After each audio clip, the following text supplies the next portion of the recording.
Okay. All right. Well, welcome. Good to see you. For those of you that are here on time, for those that didn't remember when to be here, we'll help them out with that later tonight.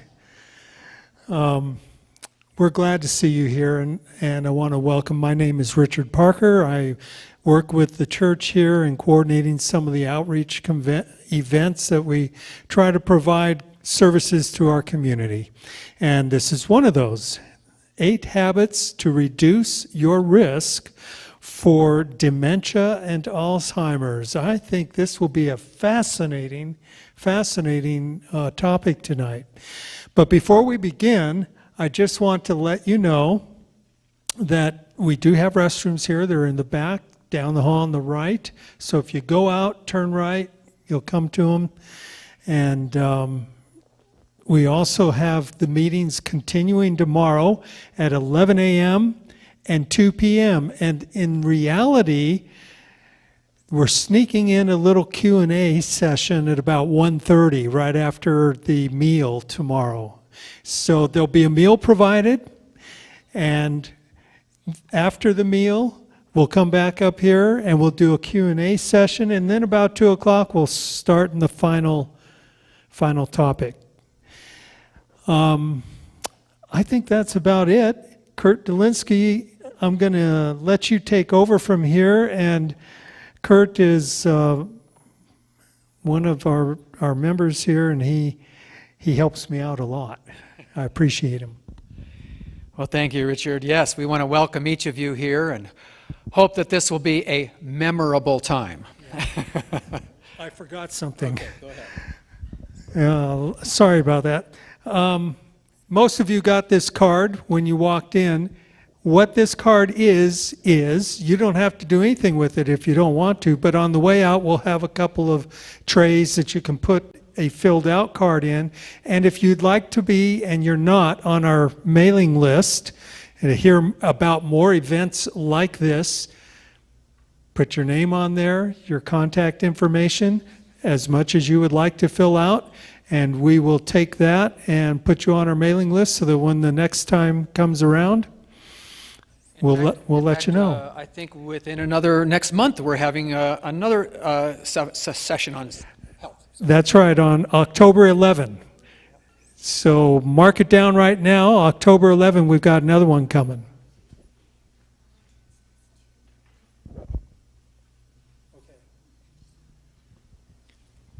Is your wife telling you something?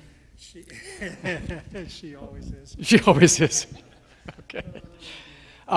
Well, thank you. I just want to introduce Dr. Youngberg and say a little something. I don't know that he knows this, but I lived 1 block away from his parents in Berrien Springs, Michigan. I don't know how long you were in Berrien with your parents there, but I left there about 78, I think. I was there from basically 71 until 84 when I moved. Okay, 84, wow. Okay, very good. Well, I just want you to know that I'm going to read a little bit of his pedigree. Sorry, if you want to call it that. Here, he's a practicing clinical nutritionist and lifestyle medicine specialist in Temecula. He has trained at Loma Linda University, where he earned a doctorate in clinical preventative care and master's in nutrition. He is on the clinical faculty of Loma Linda University and serves as an associate clinical professor for both the Department of Preventative Medicine at the School of Medicine and the Department of Health Promotions at the School of Public Health. Dr. Youngberg is a board-certified nutrition specialist and is a founding director and fellow of the American College of Lifestyle Medicine. He is the lead presenter at the Diabetes Undone program. How many of you have heard of the Diabetes Undone program? Okay. This is the author of that program. And if you haven't and you're dealing with diabetes, I highly suggest. In fact, Richard, that's probably one of the seminars that we need to do here at some time with that. So he also wrote the book, and that's why I had this thing up here so I could balance all the things. He also wrote the book called Goodbye Diabetes. So that was your first publication, is that correct? Okay, in this book. And then he continued on and wrote wrote the book called Hello Healthy, Strategies to Reach Your Full Health and Wellness Potential. And of course, the one that we're focusing on this evening, and his latest book is called Memory Makeover, How to Prevent Alzheimer's and Reverse Cognitive Decline the Natural Way. So that is where he has ended up, and I understand there's some relationships between diabetes and Alzheimer's and some of those kind of things, so he'll get into that a little bit. But I think it's fascinating that he also trained with Dr. Dale Bredesen, the director of Center for Alzheimer's Disease Research at UCLA, and is certified in the Bredesen protocol. And is I don't know, I got to skip over some of this here. Prior to opening his lifestyle and nutrition medicine clinic in Temecula, Dr. Youngberg has spent 14 years on the island of Guam, researching the diabetes epidemics in the Micronesia Islands of the Western Pacific region, and is the director of the Wellness Center at the Guam school there. So anyway, I think that's enough. We appreciate you being here. Thank you so much for coming, and we hope that you enjoy it. Now, my understanding is you're going to make a presentation tonight, and then you'll have a little Q&A afterwards. Is that right? Okay. Welcome, Dr. Youngberg. Very much. I'm going to step up here so that I under the lights here a little bit better. But this is a little bit like a homecoming to me, because I had one of those aha moments. Have you ever had those? Like, I've been here before. And as I walked into the church, I realized that I spoke here in 1988. Which is when I first graduated from Loma Linda University, and I went on the full-time faculty at the School of Public Health in charge of corporate wellness, and I developed a worksite wellness track in the MPH program. It was Dr. Jan Kuzma who took an interest in me. He was kind of one of my senior biostatistics professors. And he said, Wes, we got to get you involved in speaking at the churches in the area. And so he actually brought me to this church in 1988, and that was you're one of the first churches I actually spoke at after I graduated from Loma Linda. So it's good to be back. Okay? Maybe I'll be back in another 36 to 40 years as well, as long as we follow the things that we discussed today and tomorrow. Well, it's also a little bit of a homecoming, because so many people that I recognize that we've had a history, and I look forward to being able to talk with each of you more while we're together this weekend. Let's jump right in.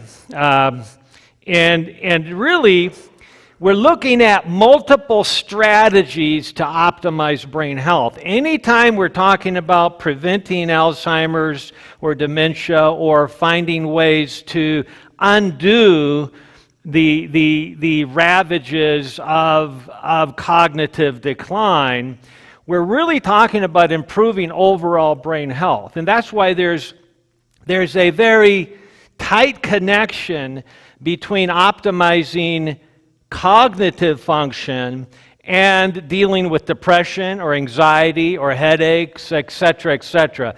Anything neurologic has many factors that contribute to them, and that is why we're going to be looking at some of the most fundamental areas this weekend. I probably spend over 80% of my clinical time at my clinic in Temecula helping people address issues of cognitive decline.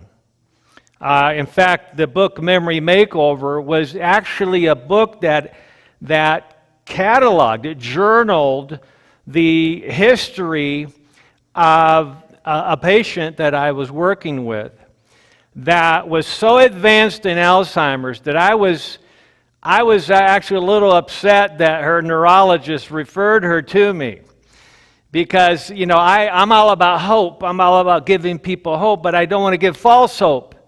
And I know that if somebody has a good partner, she had a wonderful husband that would do everything possible to help her improve. And she couldn't have done it by herself. She had had Alzheimer's already for 15 years. And the last 5 years had been classified as advanced Alzheimer's. She was almost in a vegetative state. She couldn't really communicate very much. She just sat there, had no spatial awareness.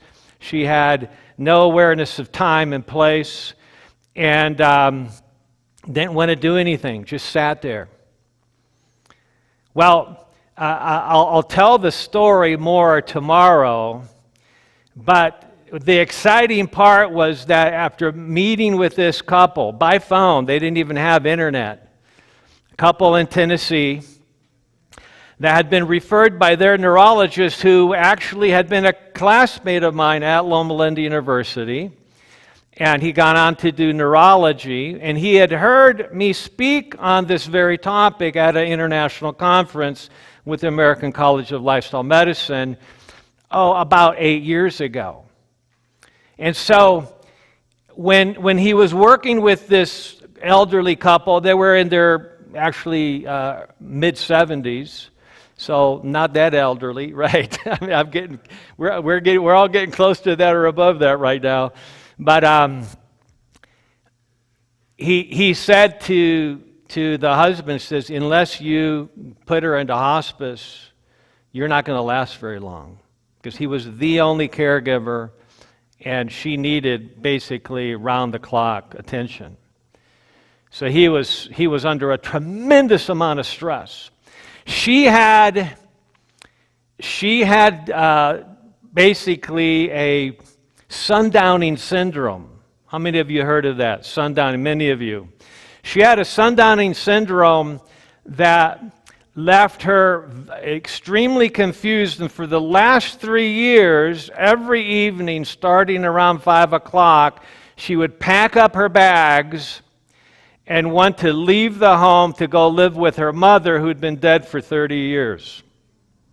Can you imagine the impact on your life if you're spending 3 hours every night trying to keep your wife or your spouse from walking out the door with his or her bags?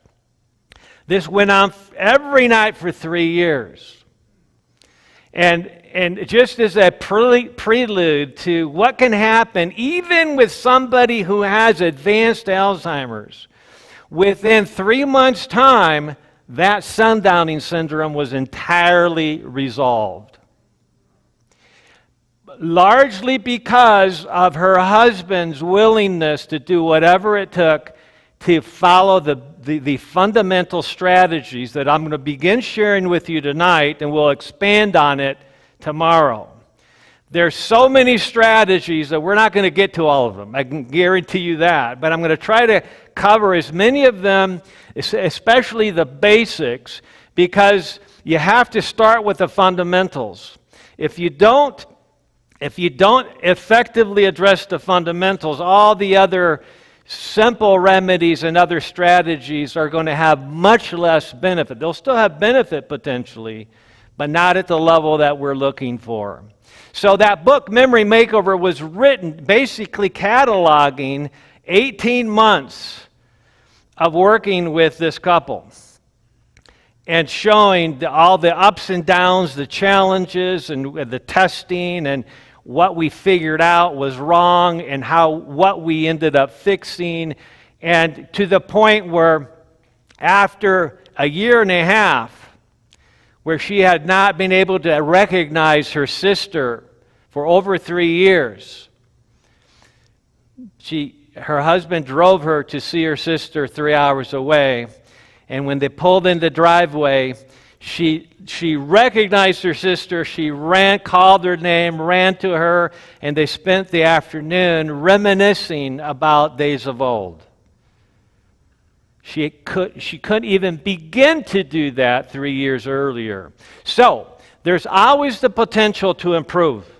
We just need to figure out what needs to be done, and this is the beginning. So let's jump right into this as we move forward. Interesting that this weekend is World Alzheimer's Weekend. Tomorrow is World Alzheimer's Day. And so we're going to be celebrating what is possible, even individuals who already have Alzheimer's. There's 3 levels of prevention. You know, my specialty is preventive care, clinical preventive care, lifestyle medicine. And we are basically taught from the very beginning that there's 3 levels of prevention. Number 1 is dealing with somebody who's apparently healthy, doesn't seem to have anything wrong with them. They just want to maintain their health, stay well. That's primary prevention. Secondary prevention is where you're dealing with somebody that has various risk factors. They don't necessarily have a major disease process going on, but they got risk factors. Maybe the blood pressure is up, maybe they're a little overweight, or whatever it might be. There's a risk factor. That's secondary prevention. Tertiary prevention is when you're dealing with somebody who already has a diagnosed condition. They already have diabetes. They already have mild cognitive impairment or Alzheimer's. They already have heart disease, etc. Tertiary prevention is very possible most of the time if we address the underlying cause. And that's the key. If we don't address the multiple underlying causes of a condition, we don't really have a chance to get rid of it. And so we want to make sure that we're looking at the medical literature critically so that we can find as many of the underlying causes as possible. And I joke with my patients because they say, what, you're trying to find more things wrong with me? Don't I already have enough things that are wrong with me? I said, listen, the more things that we find that are out of balance in your blood work and your other assessments, the better chance you have of improving.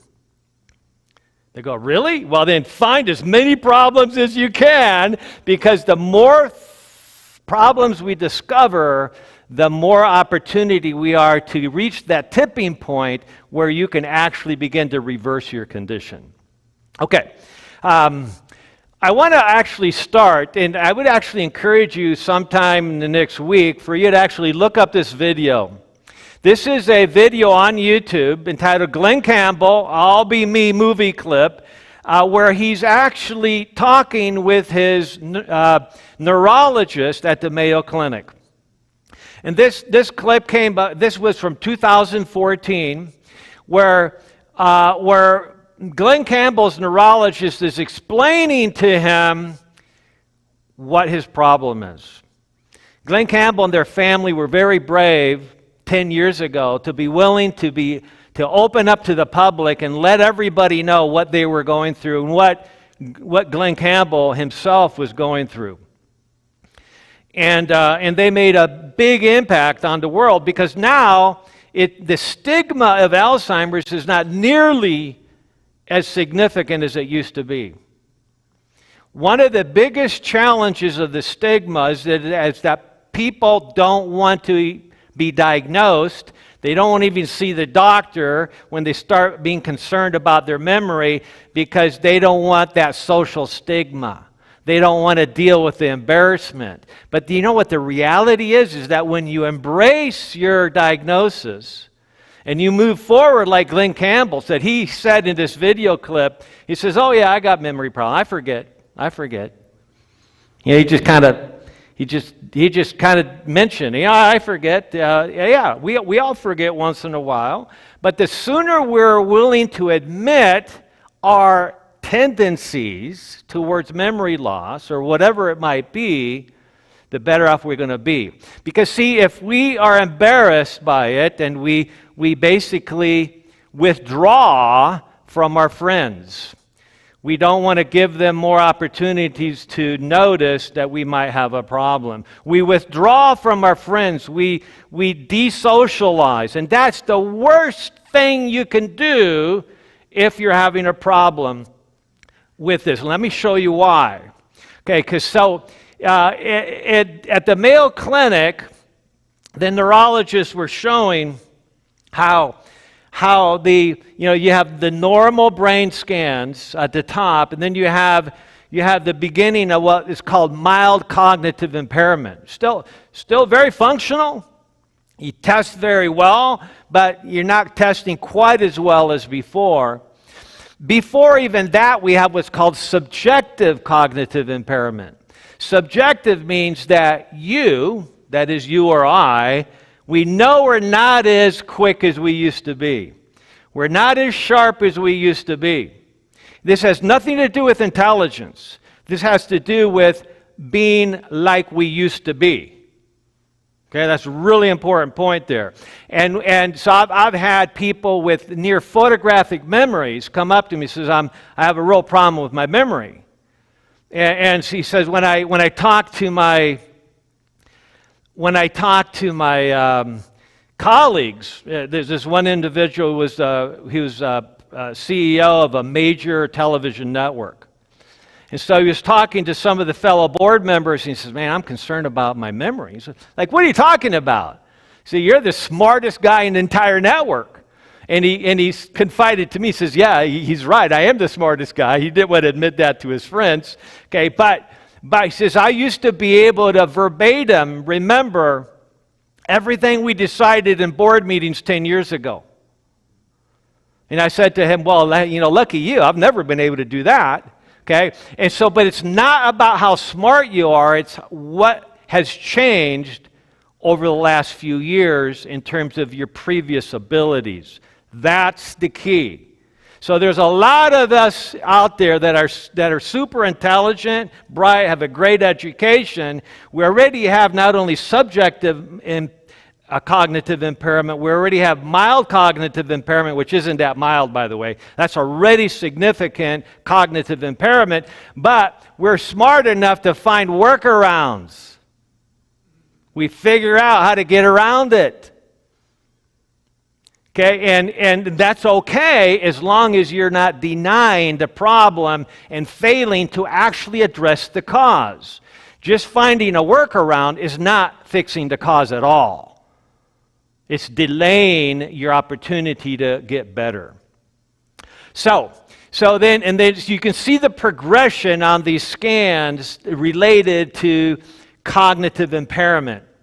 Now, I really want you to draw your attention to this specifically, because this is a real critical concept. You see where the neurologist is pointing his pen as he's demonstrating to Glenn Campbell and his wife, who's there with him. He's pointing to this little feature of the brain called the hippocampus. There's 2 hippocampi. There's on each hemisphere of the brain, middle, lower brain, and the temporal lobe. And he's pointing out that you see that kind of oblong shape right there on either side of the brain. That half of it is no longer viable. So the millions and millions of neurons in the hippocampi, the center of memory and emotion and many things, the ability to store short-term into long-term memories resides primarily in the hippocampi. And you can see that there is senility in the hippocampi. Senility, we oftentimes refer to it relative to the brain, but you can have senility in any organ of your body. Have you heard of sarcopenia? Sarcopenia is just a fancy medical term for puny muscle disease, which means you're just not using your muscles enough. And if you don't use your muscles, they shrink in size, they atrophy. We're actually losing muscle. Okay, that's senility. You can have senility in the insulin-producing cells of your pancreas. That's referred to as diabetes. When you lose the beta cells of your pancreas, you become more and more prone to high blood sugars and diabetes. Did you know that even before you're diagnosed with pre-diabetes, you've already lost a function to nearly 50% of the beta cells of the pancreas that make insulin. That's senility. That is why we need to catch these conditions as early as possible and not wait until you get that red flag in the chart that you have full-blown diabetes or just a little diabetes. Just a little diabetes is still diabetes. Okay, and we're going to be looking at that in a little bit. So essentially the majority of the strategies that we're going to be going over tonight, and I'm going to be sharing with you some new slides. If some of you follow what I do at other churches, tonight is new information, new stuff that I've been working the last week at putting together. Okay, and then we're going to expand on it, additional information tomorrow. And then I'm going to summarize the fundamental strategies, and then we'll do some Q&A for the last half hour for those that are willing to stay between 8:30 and 9 o'clock.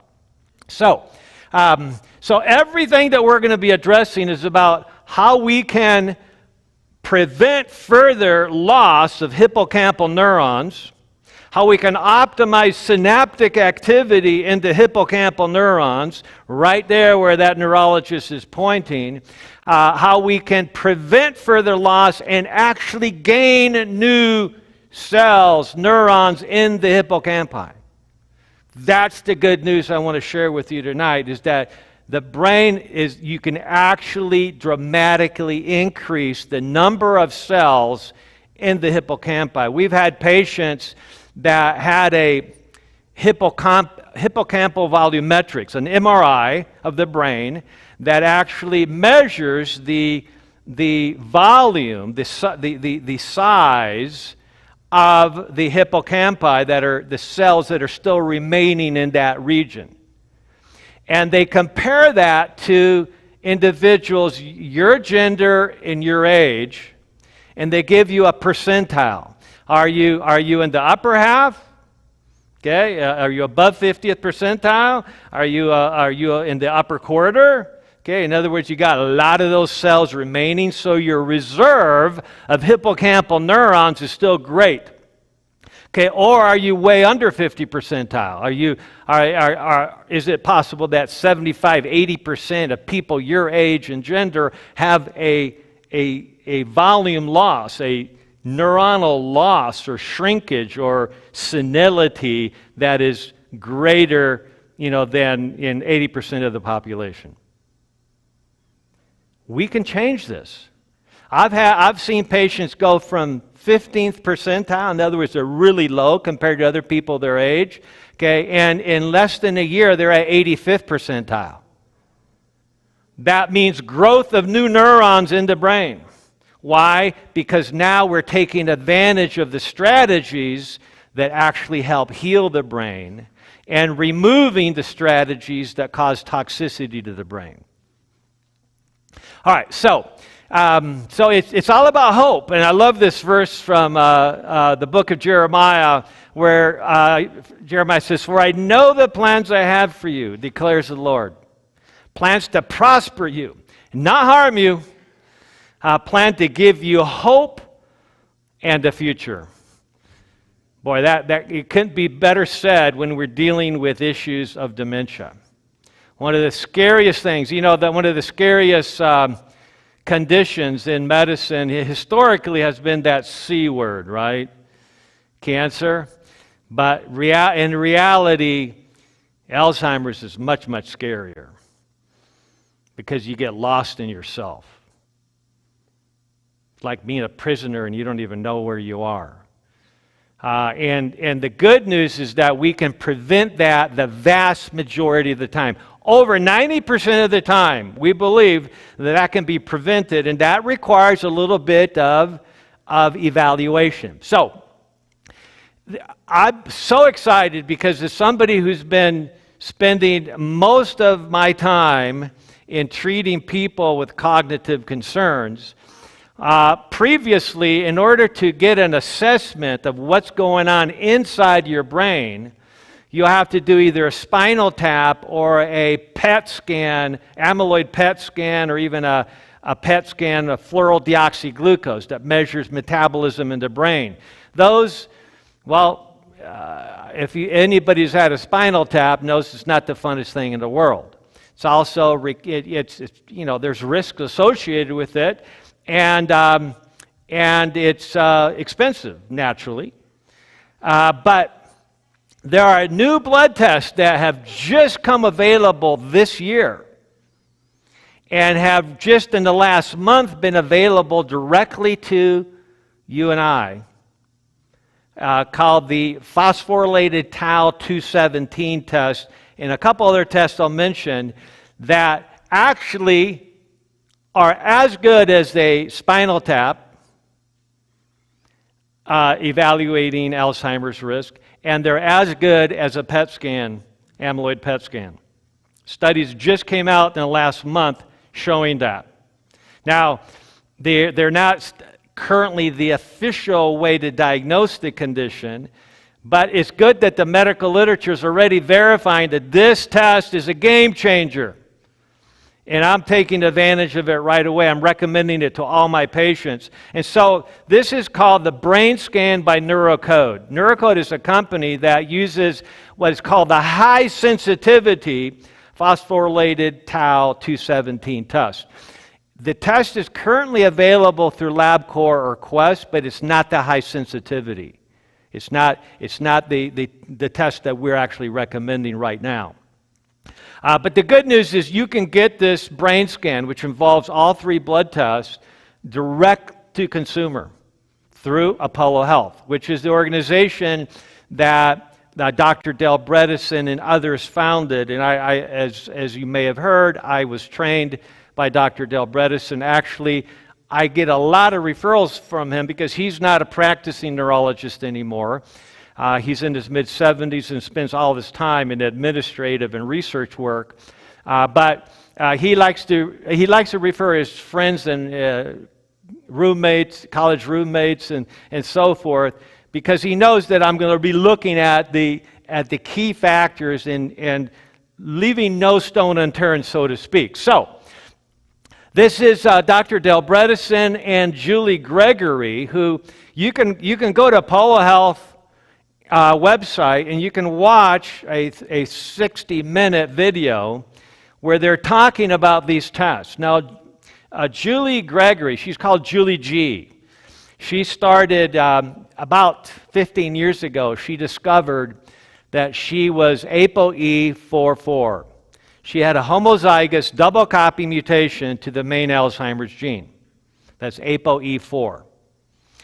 And she was despondent because of that discovery, that about 7 million individuals in the United States have that double copy, compared to nearly 80 million that have at least one copy of the gene. 1 out of 4 of us in the United States carry at least one copy of the ApoE4 Alzheimer's mutation.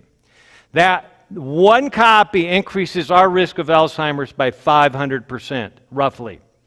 Okay? But it doesn't cause Alzheimer's. It increases the risk. So our job is to figure out what are all the contributing risk factors so we can neutralize that risk.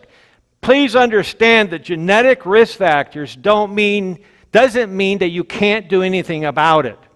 I do a lot of genetic work with my patients. I recommend, we'll talk more about that tomorrow. But a lot of people say, well, why would I want to know I have more genetic mutations if you can't do anything about it? Well, that's a misunderstanding of genetics. I mean, many of us, or at least if you're my age in your mid-60s, you were, and even up until recently, many people are being still taught in health science classes that genetic risk factors are non-modifiable risk factors. But see, that's not true. While it is true that you can't change the fact that you have the mutation, you can absolutely, by knowing where that mutation is on that biochemical pathway, understand what you can do, all the entry points on how nutrients influence the genes, influence the enzymes that are activated epigenetically by those genes to work more efficiently than they otherwise would. So you can, in some cases, completely alter and neutralize the negative effect of the mutations that you have genetically. And I believe that in every case you can, to some extent, at least partially alter even the more serious mutations. You alter the outcome associated with those mutations. So Julie G finds out she's double positive homozygous ApoE4. She becomes suicidal. She's a very wealthy socialite. She's involved in a lot of nonprofits and is enjoying her life, but now she recognizes that she's losing touch with her cognition. She's in her mid-40s, and she's experiencing significant cognitive decline. She starts contemplating suicide. I know her story well. I sat next to her at a banquet about 8 years ago because she had given such an amazing presentation with Dr. Bredesen. I sat at Dr. Bredesen's table, but I didn't talk to him once. I talked to her the entire time. Why? Because she'd gone through it herself. She reversed her cognitive decline by figuring out, by doing the research, by taking the time to connect all the dots. And that's what we do in lifestyle medicine. Our job is to connect the dots. The more we learn about your medical history, your family history, your labs, your scans, your genetics, the more we start seeing that panorama, that mosaic of what we need to do to help you accomplish your goals. And that's what she did, and that was 14 years ago. And she's still doing very well. So take advantage of that. So real quickly, this is something that I've never presented on before. Okay, I recommend it to all my patients in the last 2 months because it's such a power. If this is again a game changer in the area of cognitive, this picks up risk many years before any symptoms might come. And it's a simple blood test. You don't have to do a spinal tap or get a major costly scan to do it. So, real quickly, the p-tau 217, what the tau is that when it's looking at whether you have you're starting to build a tendency to Alzheimer's specifically. And so when the nerves start sending out its neurites, and it's got to build the structure as it's extending itself to connect with other nerves. And that requires a whole bunch of microtubules like rebar or I-beams in a building that provide structure. The tau are the rivets, if you will, the bolts that hold these I-beams together, these microtubules that extend from one nerve to another. When something happens because of a change of a habit or exposure to a toxin, one of the big toxins is mold, by the way. I hope we'll get to that sometime tomorrow. But I do a lot of testing on what's going on with mold, and mold is a major contributor. Mold toxins, mycotoxins, are a major contributor to cognitive decline in Alzheimer's, as well as to diabetes, damage to the beta cells of the pancreas, and damage to many different organ systems in the body. So more on mold tomorrow, hopefully. When some toxic effect or some deficiency of a given nutrient occurs, the neurons need to retract. And that retraction process basically breaks all those bolts out, and those microtubules break away, and those bolts we can measure as phosphorylated tau. So that's really important to understand that now we have the ability to measure that with a simple blood test. And that's looking specifically at the pathology of Alzheimer's. Now there's two other tests that look at neural degeneration and inflammation in the brain specifically. The NFL, which is actually neurofilament light, different than the other NFL, is a biomarker that looks at brain damage, actual neural degeneration because of head trauma. I had major head trauma as a child. I won't bore you with the stories. They were exciting for me, but major head trauma, and so I know I have issues with that. There could be vascular disease. If anybody that's a proneness to heart disease is more likely to have vascular disease affecting the brain as well. And so vascular dementia is the second most common form of dementia next to Alzheimer's. Alzheimer's is the big one. Roughly 80% of all dementia is Alzheimer's. And ironically, if you're going to have dementia, you'd rather have Alzheimer's or vascular dementia. You don't want to have frontal lobe dementia or frontal temporal lobe dementia. You don't want to have Lewy body disease. Those are much more serious, much more challenging to address. Alzheimer's is actually, we know we can impact that the majority of the time. So NFL is looking at neural degeneration specifically in the brain, and then the glial fibrillary protein, GFAP, is a biomarker specifically for inflammation in the brain, not in the blood, like the cardiac CRP or the high sensitivity CRP or the SED rate or interleukin-6 or other forms of inflammation in the blood. This is specifically looking at inflammation in the brain, and this test has not been available until this year, until recently. I can't wait to get this test done myself, and I hope to do it soon. So, take advantage of that. Apollo Health is the website. Now, we saw the picture of Glenn Campbell's hippocampi and how it was basically more than half of it was already gone. The nerves were just wiped away. They were atrophied. And so basically this is going to be all about how do we optimize the hippocampi. So let's talk about it real quickly. It's basically the size of a thumb. It has like a seahorse shape. And it represents only 1% of the total volume of the brain. So it's a very small, you saw the picture. It's the only part of the brain that allows us to remember instantly and long term. And so that is why when somebody has damage to their hippocampi, they stop being able to recall things that just happened. I just had a new patient come to my office this week, and a very nice couple in their early 70s, and the wife, very good communicator, very friendly, very nice, but she can't remember something that we discussed 5 minutes ago. Other than that, you can't tell anything that there's no problem. And many of you have seen this. If you've had friends or colleagues or family members that have gone through this, otherwise, they look completely and act completely normal, just they can't remember things that happened recently. That's because they're not storing that in the hippocampi because they're not making new hippocampal neurons. And this is the key, is that we have the ability at any age to make new hippocampal neurons and synapses. We just need to figure out how to do it. What are all the factors? And there are dozens and dozens and dozens of factors influencing this.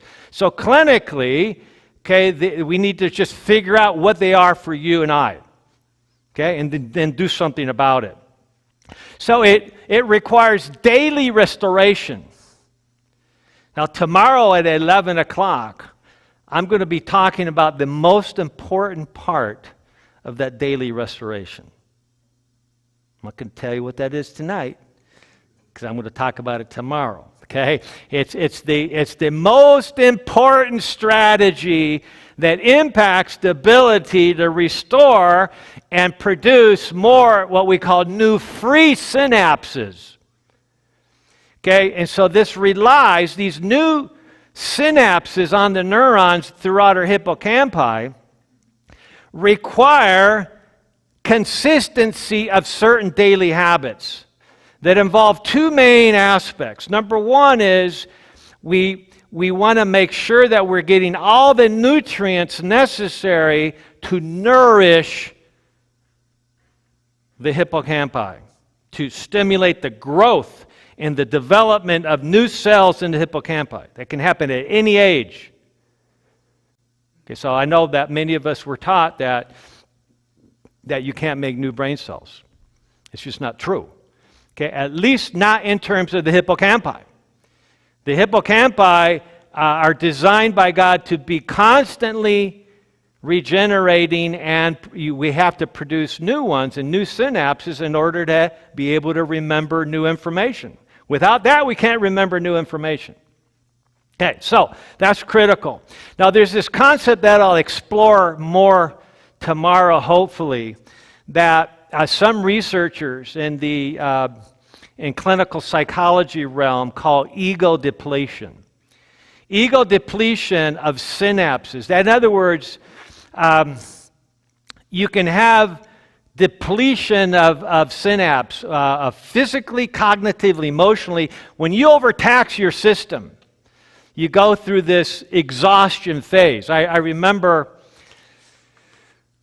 when was it? 88 for the very first LA Marathon? Or was it 86? I forget. Anyways, I ran the very first LA Marathon, okay? The year wasn't important, but I'll never forget how I felt running that marathon. I trained, I'm embarrassed to admit this, I trained for about 6 weeks. I thought, oh yeah, I'm young, I can do this, and in fact, one of the trains was one weekend, my roommate, Brent Hildebrand, who's a family physician in Michigan, Marquette now, his parents went to this church. Eugene and Jean Hildebrand. He was a family physician himself. They lived in Yucaipa. And so we decided we were going to run from Loma Linda, where we lived, up to Yucaipa, 15 miles. And during the first mile, it started raining, just like today. Very rare, but it rained. Do you see how clear the skies were today, looking at those mountains? Remember when I first moved to Loma Linda, I didn't even know there was mountains there for a few months because it was so smoggy back in 1984. And then one winter morning, I looked up and saw the beautiful mountains. I go, wow, that's nice. So basically, we ran up here, and our shoes got wet in the first mile. Can you imagine running uphill 15 miles without really being trained to do it? And I remember the last 2 or 3 miles, Brent Hildebrand and I were just walking. We were just exhausted to the max. And I kept asking, I said, Brent, tell me what your mother's making for breakfast. Because they had breakfast waiting. I was so hungry. I was so depleted of glucose and energy. And my brain was exhausted. I remember I felt horrible for a couple days afterwards. But not as bad as I felt after running the LA Marathon, which was 26.2 miles. And I remember, being a student at the time and always thinking about the science of what was going on in my body. I realized that I had basically wiped out all my neurotransmitters. Well, not all of them. I'd be dead otherwise. But I was a very ambitious, studious, detailed, focused individual all through my training. But for about a week after that marathon, I could have cared less. I had what's called amotivational syndrome. I had ego depletion. I had no interest in anything but eating pizza, watching TV, and hanging out in the hot tub. Literally, that's all I wanted to do. I I had lost all my interest in everything else for a period of time until my body was gradually able to restore homeostasis back into. This is one of the problems going on with ego depletion of the hippocampi. Okay, because that's one of the reasons that a lot of people, as they lose cognitive function, they become less and less motivated to do anything about it. And that is why we need to start doing something about it right away. Because not all of us have a husband or wife or family member that will do everything possible to get us back on track when we can't do it ourselves.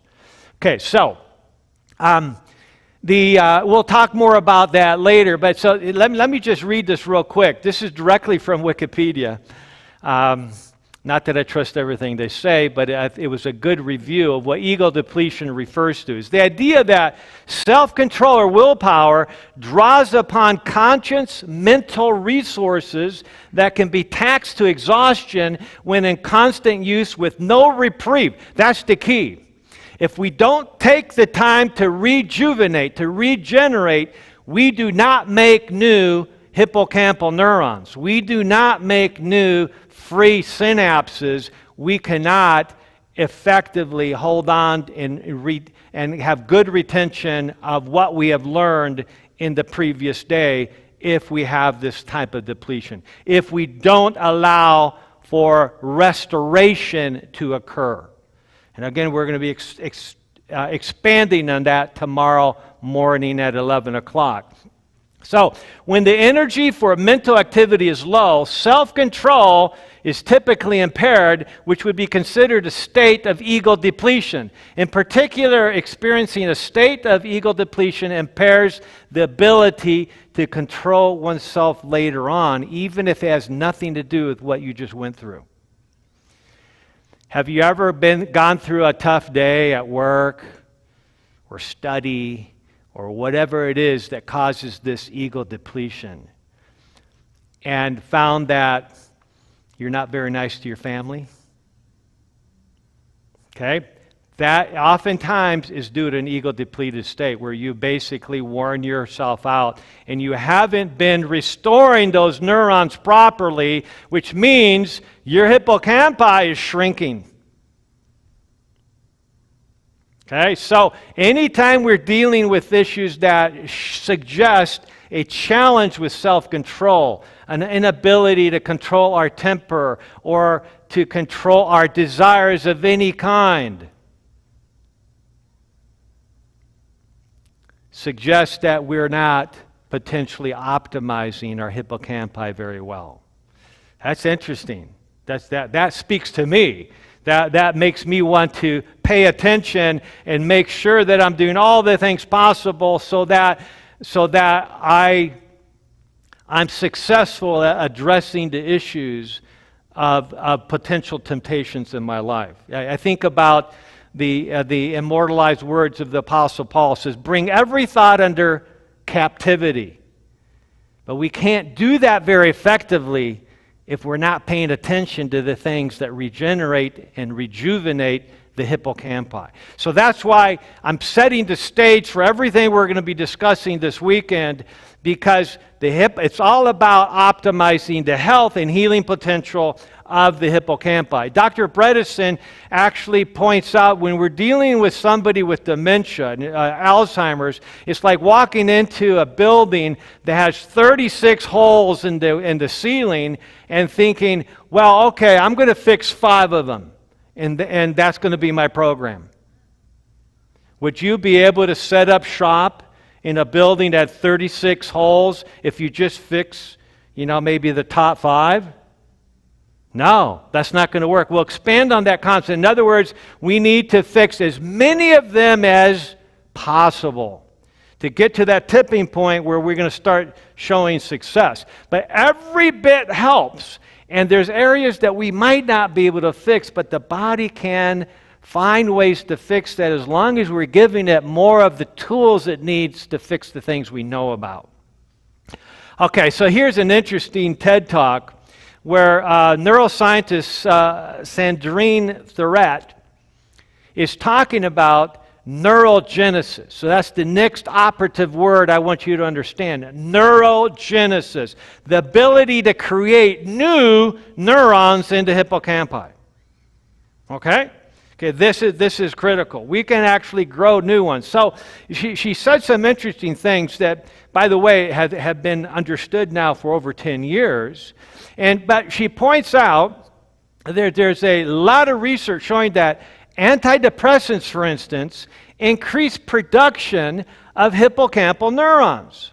Now, don't go home and this week and start telling your loved ones, Dr. Youngberg said everybody should be on antidepressants because it's going to improve hippocampal neurons. I'm making a point here, okay? But the real point here is that when you block neurogenesis chemically in animals, it actually stops any benefit of an antidepressant. So the real issue is neurogenesis. The issue isn't take an antidepressant unless you need it for the time. The issue is actually, if you have depression, is fixing the hippocampal deficit. That's the key to dealing with anything neurological, including depression, anxiety, etc. So the key then here is to promote all natural strategies that promote production of new memory neurons into hippocampi. Okay, so it's interesting that, and this is now 10 years ago, researchers at the Karolinska Institute that comes out with the Nobel Prizes on a yearly basis were already saying that we, on average, produce 700 new hippocampal neurons every day, even as we age. And it's probably a lot more than that, especially if we begin taking advantage of the strategies that we're going to be going over. So what are the factors that determine how many of these hippocampal neurons are produced on a daily basis? It's interesting. I recently looked at a book called The Indoctrinated Brain by Dr. Michael Niels. And he published it earlier this year. And he's an MD, PhD researcher from Germany who has some fabulous notions of what's going on here. And he explains that, for instance, depression was at an all-time high worldwide in 2019. And yet, in 2020, the rate tripled from that all-time high in 2019. Anybody have any idea why? Okay, and so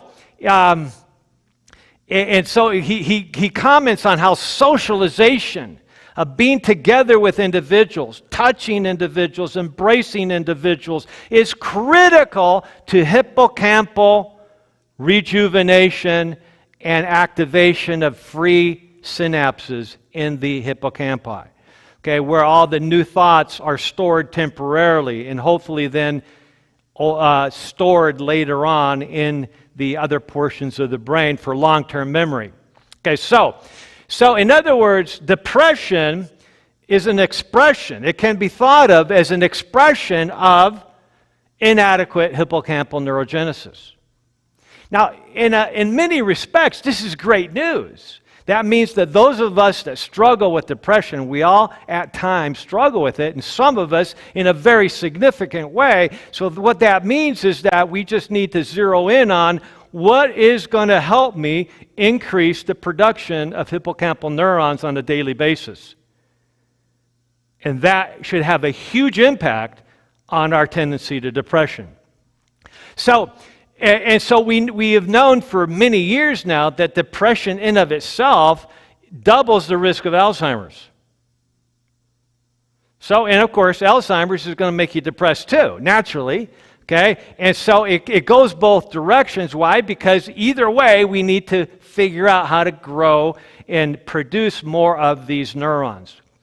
Now, it's interesting that Dr. Niels points out that oxytocin, normally discussed and important for labor and lactation and romantic intimacy, is the most potent activator of this hippocampal neurogenesis, this production of new cells in the brain that are related directly to memory and holding on to short-term memory into long-term memory. Okay, and so, but he points out this is not just a hormone related to bonding of mother and infant. This is not just a hormone that promotes trust amongst individuals. This is a hormone that very powerfully helps us recall things, interestingly enough, and is the most potent activator hormonally of growth of these new cells in the hippocampi. So what do we do then? What can we do to optimize this hormone that literally helps heal the brain? Heal the memory portion of the brain. And a key aspect of that is socialization. What we're doing tonight, getting together, okay, and hopefully greeting each other afterwards and enjoying each other's company, touching each other, shaking hands, giving somebody a pat on the back, embracing somebody. You know that some people never get touched and never get embraced?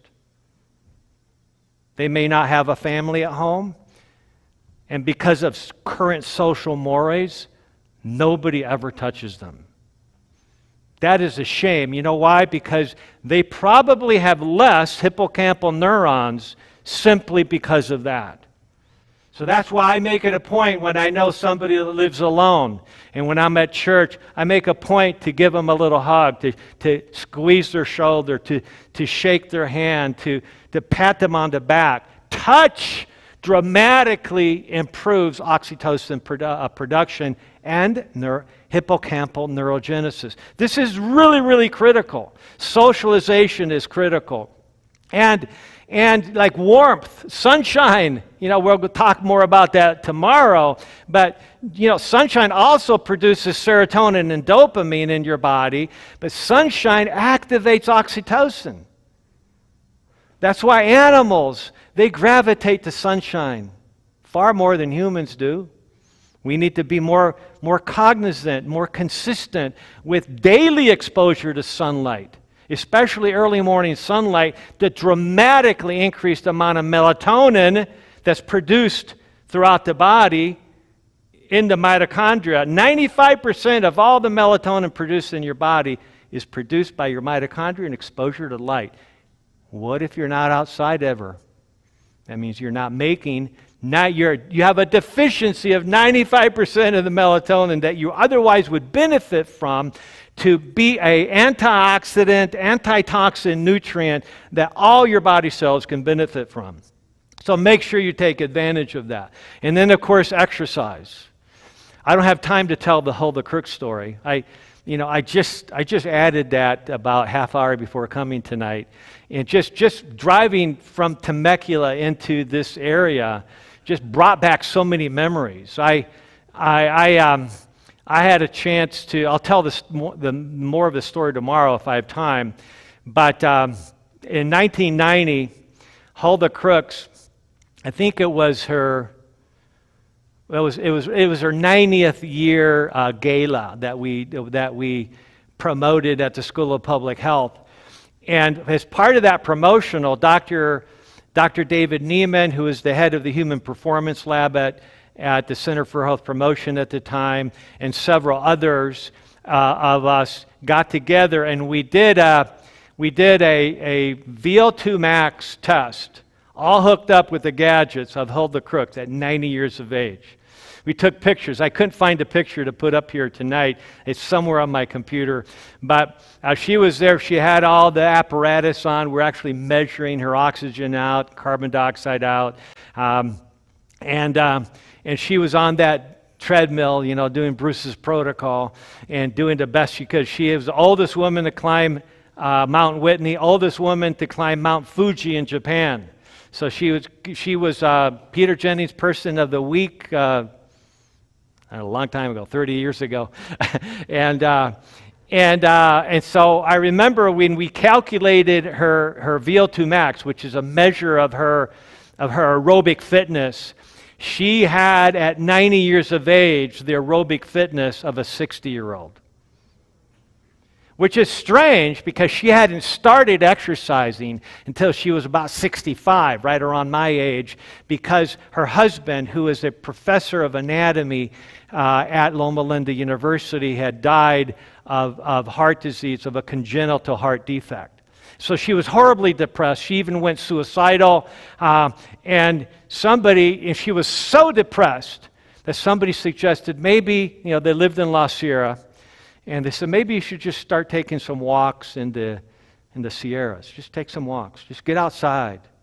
She started doing that, started feeling a little bit better, and pretty soon she was walking up bigger and bigger hills, and she was feeling better and better, and pretty soon she was climbing out Mount McKinley, Mount Whitney rather, and other mountains, and she was an amazing feat. I remember, I think it was my freshman year at Loma Linda, I was taking a class from Dr. Mervyn Harding, brilliant, had 3 doctorates behind his name. And I loved his class, and I was running up the hill. I was running up the hill because I was a little late, and to room 1610 there at Nickel Hall, School of Public Health. And all of a sudden I heard some clanking on the fire escape. I go like, what? And I look up, and there's the crooks taking the fire escape 3 steps at a time. I mean, boom, boom. I was like, I was late to class, and I just stood there for a few minutes, amazed at what I was looking at. Here's somebody at 90 years of age was training to climb Mount Fuji by basically lunging herself up the fire escape and down, back and forth, back and forth. So she actually, without realizing it, optimized her hippocampi. I wish that back in 1990, we'd have the ability, or we'd have the forethought to actually measure her hippocampal volume. By the way, anybody can do that with an MRI. Just ask for a hippocampal volumetrics. Oftentimes they just say, oh, it looks like normal aging. Forget that. That's not that helpful. Demand that when you have a brain MRI that they do hippocampal volumetrics. One of 2 simple software packages, is a Neural Reader or NeuroQuant, will automatically calculate the size of your hippocampi and calculate what your percentile is, as we discussed earlier. And if they don't have the software, then have the radiologist do it by hand, manually. That's the most important part of the brain MRI, in my opinion, especially with regards to Alzheimer's, because that has to do with the reserve of neurons in the hippocampi. Okay, so speaking of exercise, here's an interesting slide looking at, on the left here, we see a mice that don't have an exercise wheel in their cage. And those black dots are basically hippocampal neurogenic new nerve cells into hippocampi. As opposed to the mice who have a running wheel in their cage, and you see the difference? A dramatic increase of new neurons being produced into hippocampi. Really, really critical. So now, an interesting study, a year-long study in humans showed that when they randomized the group to walking 1 hour every day, now, that's a lot of walking, but you know what? If you're starting to struggle with issues of hippocampal shrinkage, why not take advantage of this? Maybe do half an hour in the morning and half an hour in the late afternoon or evening. And so they did that for a year, and that group actually, after a year's time, had a growth of the hippocampal volume of 2%, which is like extraordinary. That's a huge improvement. So compared to what it was, we didn't lose any volume, we actually gained volume. Compared to the group that did not walk, was not on a specific walking program, they actually lost 1.4% of their hippocampal volume in that 1 year. How many years do you think it would take before they would have a significant reserve problem with their hippocampi? Okay, so good news. Just walking alone made a big difference. Of course, when you're walking, you're getting fresh air, you're getting sunlight, you're getting a lot of the beneficial things. Hopefully, you've got a walking partner, so you're socializing, you're getting a lot of the different benefits. Okay, so now Dr. Thurett basically just showed this picture. I just wanted to show this to you as one of many quick reviews of strategies that can be beneficial. Let's just go over it real quick. So everything that's not in white bold is considered to be a problem. Everything that is in white highlight is something that is beneficial. So you have the nourishing substances, okay, that reverse deficiency or insufficiency problems, and then you have the issues that create toxicity in the body. Okay, those are the two great things that we got to pay attention to. All strategies come back to these two parent concepts. Okay, what are the things I'm deficient in, and what are the things that I have excess of, or things that I should not have any of, as in toxins. Okay, so for vitamin E deficiency, a real problem. Sugar in the diet, a real problem. We'll see tomorrow that in people who already have cognitive deficit that's significant, just one bad meal, a meal that we would not think anything of on occasion for us, one will set them back for a whole week cognitively. I've seen this in patients for many years now. It's very demoralizing to somebody when they go to their grandson's birthday party and they go like, okay, I'm going to go ahead and have ice cream and cake because, hey, it's my grandson's birthday party, right? But they already have such damaged hippocampal reserve that sets them back dramatically for the next few days, and then it takes about a week for them to come back to where they were before. That's how bad this hippocampal problem is. High saturated fat, vitamin B deficiency, a big problem. We're going to be looking at labs that relate to that. A soft diet, the Japanese researchers have found somebody who just consumes a soft diet versus a diet that requires a lot of mastication, a lot of chewing, chewing vegetables, etc., chewing things that are crunchy. Preferably not sugar cereal that's crunchy, right? But a soft diet is a problem. Okay, vitamin A deficiency, a significant driver of hippocampal atrophy. Okay, and then basically alcohol. All right, now, according to Dr. Thurett, she talks about resveratrol. Okay, and some people would suggest that, well, that's one of the reasons that red wine is beneficial, because that's a very rich source of resveratrol. We're going to talk about that tomorrow.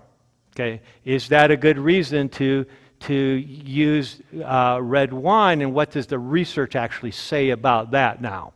Omega-3 fatty acids, very critical. We'll look at that more tomorrow. Calorie restriction.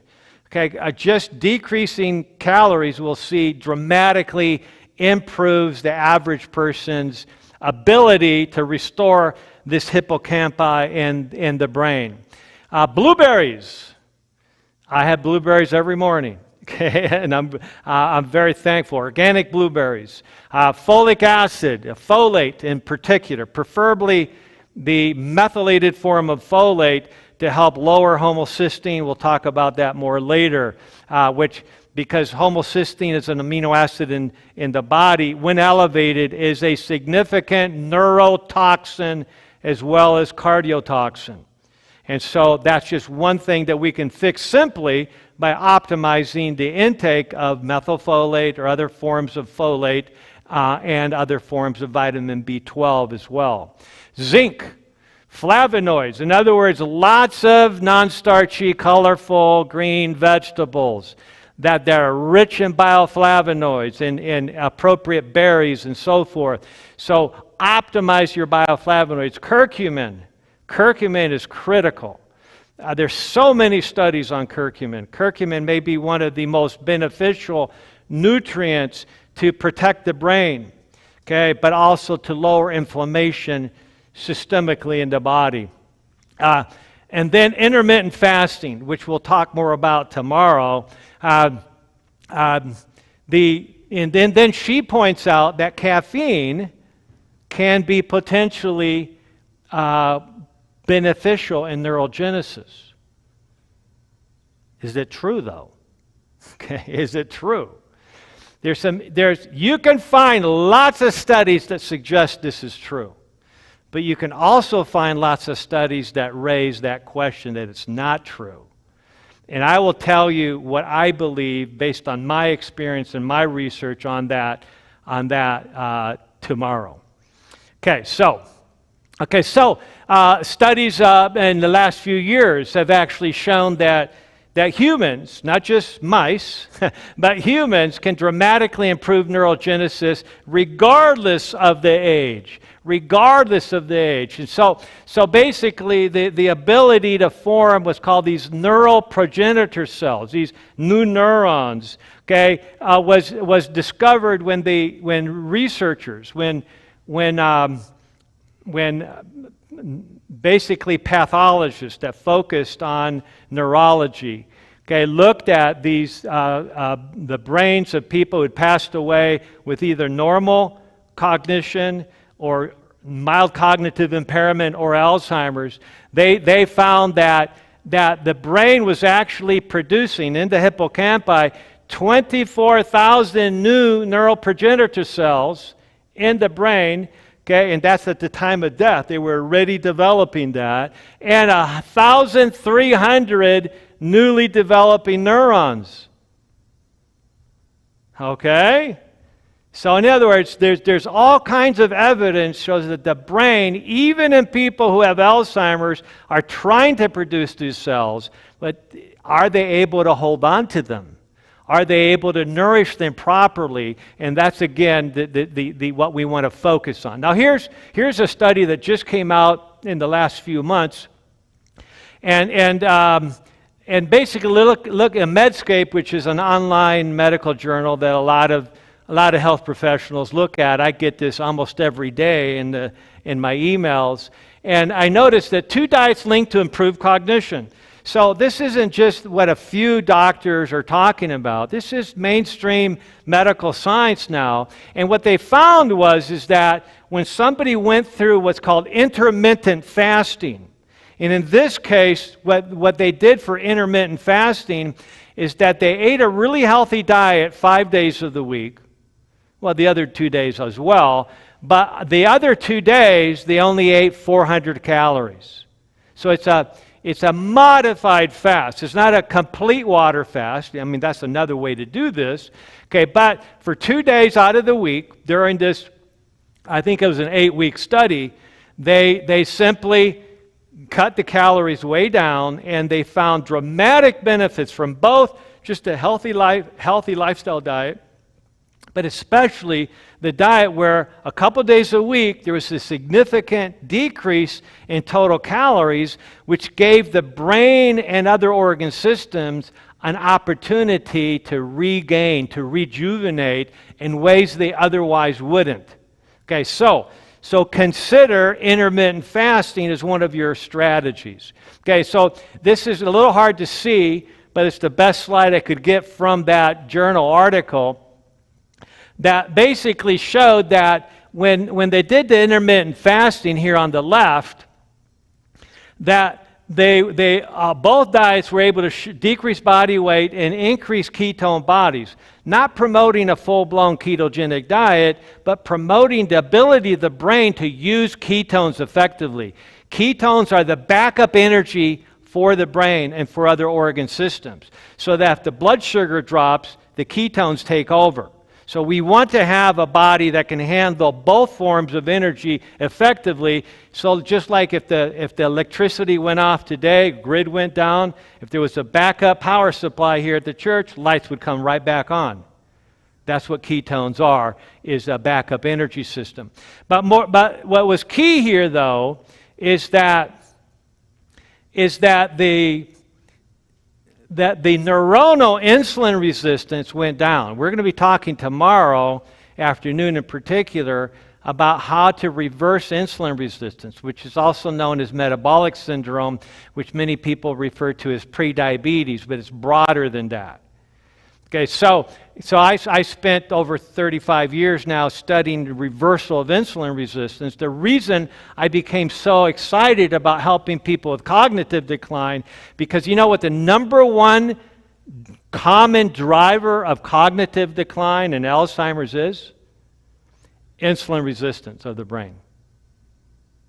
Insulin resistance of the brain. And so if you can improve not just peripheral insulin resistance, okay, which is going to help reverse prediabetes and diabetes, but you also improve neuronal intra-brain insulin resistance. That is going to actually help grow more hippocampal neurons. Really, really critical. Okay, so it decreased the brain age gap. In other words, the brain looked younger after the diet than before the diet, based on various scans. And ultimately, symptomatically, executive memory, okay, executive function and memory dramatically improved as well. All right, so this is something that I mentioned earlier. Dr. Michael Nels, who's just come out with his book, The Indoctrinated Brain, where he's showing very broad factors that contribute to hippocampal atrophy and leading to cognitive decline, depression, and all kinds of other neurologic conditions. And so he published in 2016 what he referred to as the unified theory of Alzheimer's disease, implications for treatment, for prevention and curative therapy. Yes, talking about curative therapy. Our goal should always be to optimize. I always tell my patients when they first come to see me, I says, listen, these are our three goals. Number one, and the most important goal, is we want to slow the progression of cognitive decline down. We want to slow it down. A lot of them say, well, I'm not interested in slowing it down. I want to reverse it. It says, yeah, but unless you slow it down, you're never going to get to the reversal process. The most important thing is slowing it down enough so that you don't go through this snowballing effect. Because once you start noticing cognitive decline, it doesn't just gradually get worse. It starts to snowball. It starts to build momentum, and you get worse more rapidly. So that's why we want to start as early as possible to address all the causative factors. And so I said, number one is we want to slow this down as much as possible. And we believe we can slow it down in everybody. Everybody. Okay, if we take the time to figure out all and connect all the dots, and that takes time. That doesn't happen in one or two visits. That takes time. Okay. Now, number two is we want to stop progression. Okay. So if somebody says a year from now, you know what? I haven't improved a bit. Well, you know what that implies? That you accomplished goals 1 and 2 already. Because if you haven't improved a bit, okay, but you haven't got any worse, you've stopped the cognitive decline. That's really important. And that doesn't happen very often. So I always tell people, says that's why you got to journal your experience on a regular basis and write down what's going on right now, what happened previously, work with your family members to document this, and then document what's going on right now, what your functionality is, what your challenges are with examples, and then on a monthly basis document. Anytime something new happens, good or bad, document that so you can start looking at the trend. Because a lot of people think they're not getting better when in fact they are. They're just getting used to the new you, right, or the new them. Okay, so this is really important. So I'm not going to go over this. This is a 52-page review article that Dr. Niels produced a few years back, and basically he's saying these are all the issues related to how we get lifelong growth of the memory index, how we get lifelong growth of the hippocampus, where we're adding new cells every day. Okay, so this is basically, he's talking about we got to have an intact immune system. We got to have an intact blood-brain barrier. Okay, we can't have toxins floating around our system. We have to fix insulin resistance, which we'll talk a lot about in a little bit tomorrow. We'll talk. I got to optimize weight, got to optimize blood pressure, and so forth. And so ultimately, if we do all those things, we have lifelong neuronal rejuvenation. Okay, we're actually improving the function of our neurons in the hippocampi. Okay, and we have the growth phase, and then now we have mental health at its optimum because we have focused on that. Here's another busy slide, but I wanted to show this because these are what he refers to the primary preventive measures. Social activity, number one. New challenges. Eustress is good stress.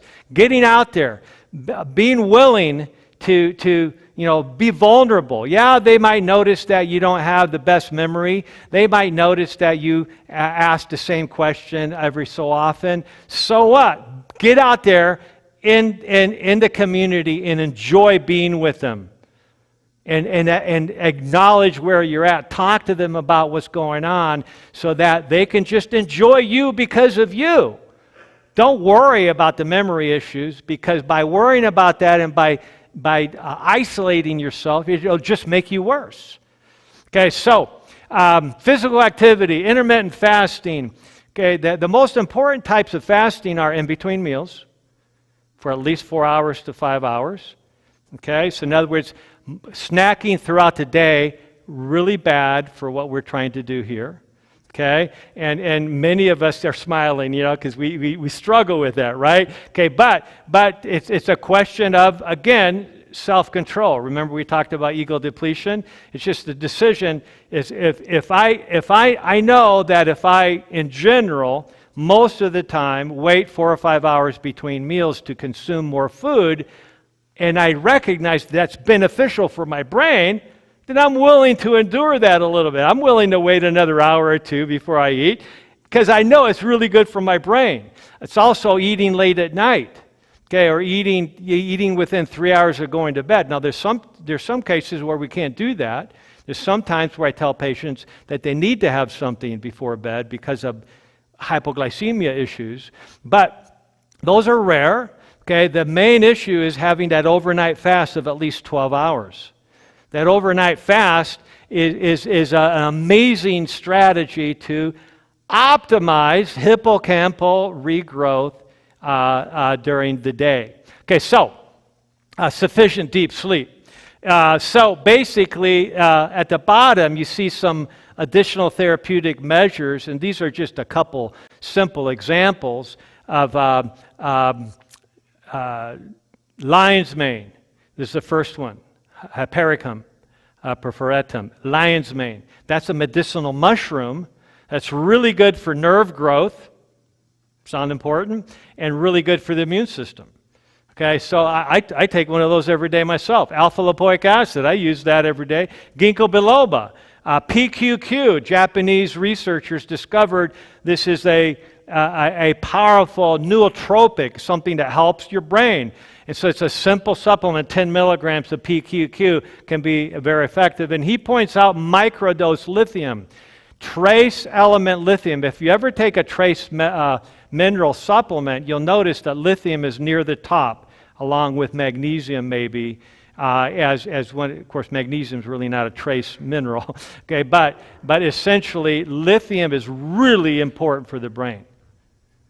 There's all kinds of studies that people who have bipolar disorder and chose lithium as their medication actually were far less likely to develop Alzheimer's compared to those patients with bipolar disorder who chose other medications instead of lithium for their condition.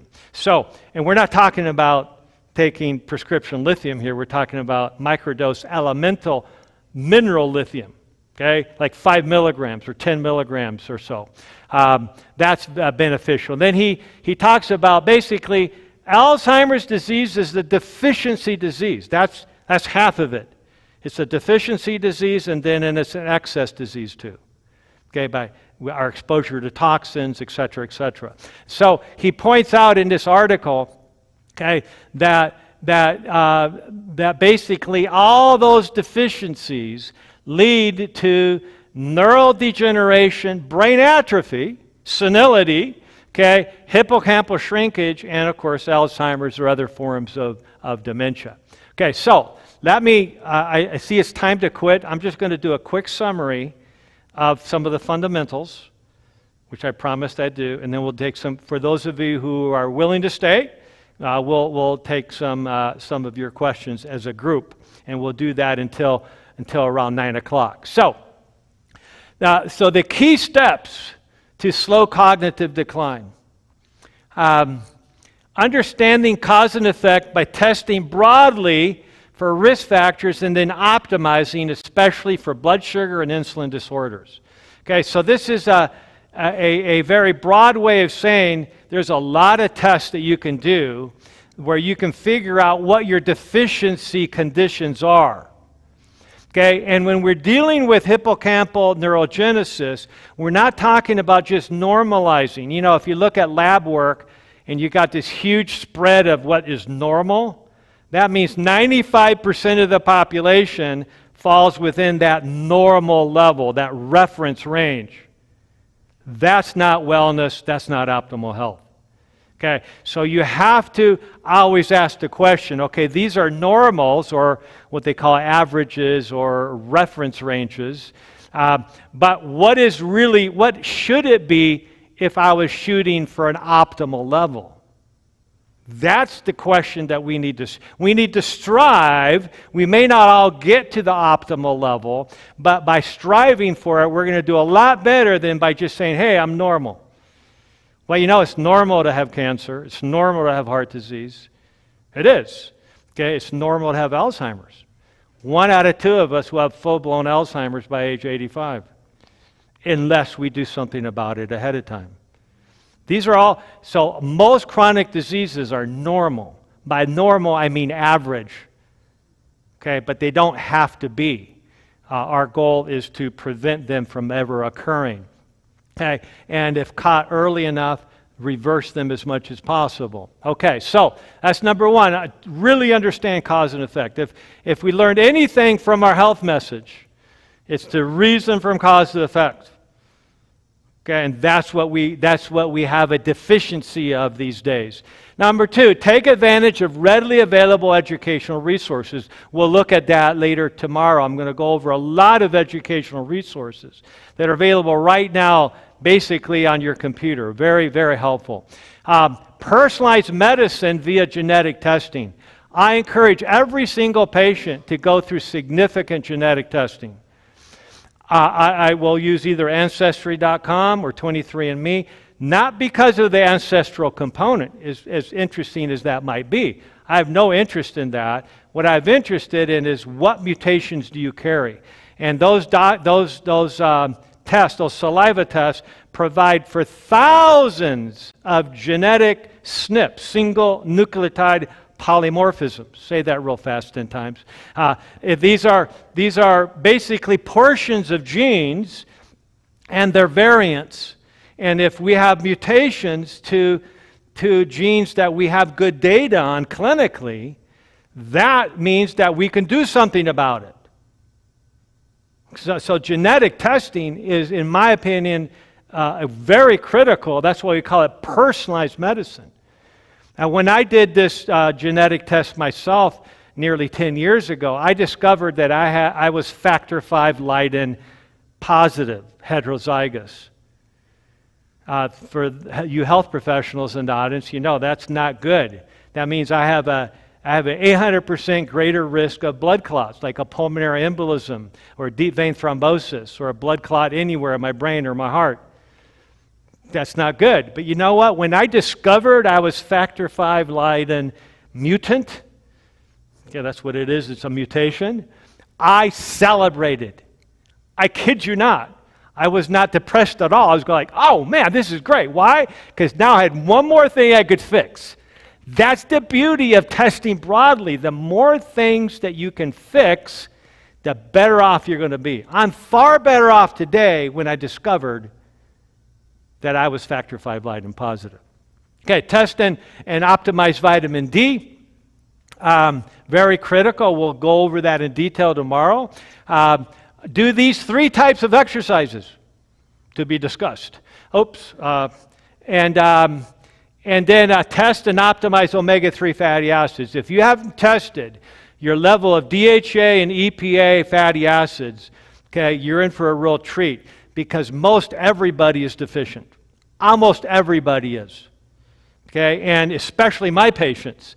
And especially if you have cognitive issues, the good news, we can fix that very easily. There's many natural strategies that take a lot of effort to fix, but there's also many simple remedies that don't take much effort at all to fix. Vitamin D deficiency and fatty acid deficiency are amongst those. Optimize sleep, optimize diet, be wise about alcohol, to be explained tomorrow. Okay, as I mentioned, and then optimize your immune system. I'll end with this for tonight. One thing I learned over the last 3-4 years is that if there is an immune challenge to our body, that dramatically damages the hippocampi of the brain. That dramatically limits the rejuvenation and regeneration of cells in the memory section of your brain. And so when there's an infection, our job is to catch it and eradicate it as quickly as possible, using as natural methods as possible.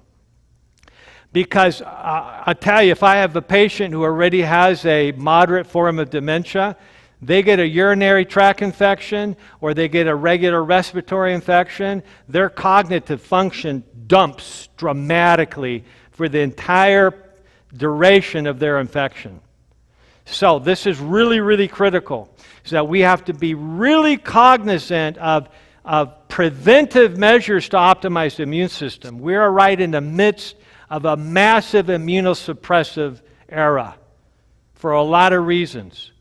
Okay, and many people are getting sick with things they would have never gotten sick previously. And we need to do everything possible to optimize the immune system now, okay, and then find ways, multiple natural strategies to optimize the immune system when we are ill. Because if we don't do that, we're going to have serious, serious problems, not just with cognition, which is what we're talking about this weekend, but with many other areas, cardiovascular disease, micro blood clots, on and on and on. Okay, so that ends our discussion for tonight. And Kurt, you have a mic and maybe some announcements. And by the way, some of you, this is maybe past your bedtime. Okay, if it is, don't hesitate to excuse yourself after the announcements. I will stay by for at least the next 20-25 minutes answering questions as a group so that it can also be streamed live. And so if you want to stay by for that, you're very welcome to. Thank you. Wow.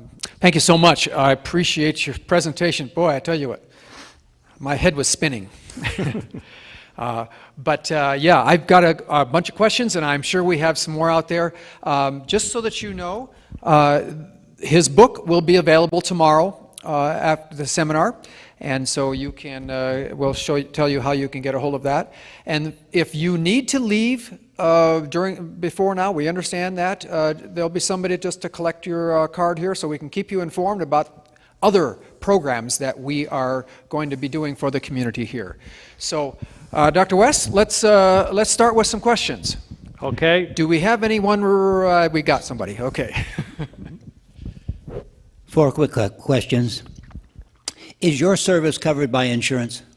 Say that again? If a person comes to you for your treatment, is it covered? Can it be covered by insurance? Okay, I do not take insurance. Okay. Okay, yeah, so it's just cash-based. Question number 2, worded in a very careful way. What does the relaxation of TV entertainment do to ego depletion? Ah, so that's a whole nother topic of, basically the impact on our mind, and then the stress and the fear-mongering that we see on TV and even the news. Okay, that's a major factor that basically memories are best tied to emotion. And when we are exposed to what I refer to as fear porn, where we're constantly concerned about nuclear war and who knows what's going to happen next. I mean, I had a little bit of a nightmare just this week where I woke up after I saw in my dream 2 missiles flying overhead. Okay, so it's like, go figure, right? So obviously I've been exposed to a little bit more of that news than I should have been.